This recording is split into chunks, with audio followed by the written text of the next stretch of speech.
दे धडक बेधडक आपल्या परिसरातील ताज्या घडामोडी, घटना, समस्या, विविध क्षेत्रातील सर्वदूर बातम्या पाहण्यासाठी लोकशक्ती लाईव्ह न्यूज चॅनलला सबस्क्राईब करा आणि नोटिफिकेशन मिळवण्यासाठी बेल आयकॉनला प्रेस करा।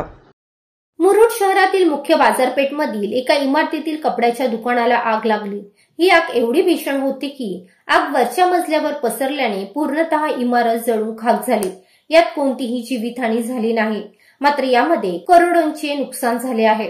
मुरुड शहरातील मुख्य बाजारपेठमधील उमेश घोपरे यांच्या मालकीच्या एक मजली इमारतीमधील खालच्या गाळ्यातील विजय जैन यांच्या कपड्यांच्या दुकानाला सुरुवातीला आग लागली। त्यानंतर ही आग अशोक जैन यांच्या नाकोडो ज्वेलर्स व वरच्या मजल्यावर वास्तव्य करणारे मालक उमेश घोपरे यांच्या मजल्यावर पसरली।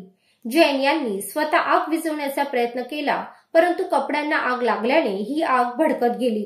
त्यांनी तात्काळ मुरुड जंजिरा नगर परिषद अग्निशमन दलाला माहिती दिली असता अग्निशमन गाडी घटनास्थळी दाखल झाली।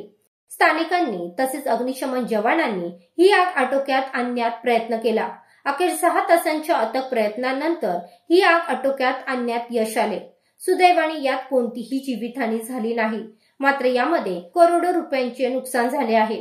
ही आग कशी लागली याचा तपास मुरुड पोलीस करीत आहेत। लोकशक्ती लाईव्हसाठी न्यूज ब्युरो, मुरुड। अशाच सच्चाई दर्शवणाऱ्या बातम्या पाहण्यासाठी लोकशक्ती लाईव्ह न्यूज चॅनलला लाईक करा, शेअर करा आणि सबस्क्राईब करा।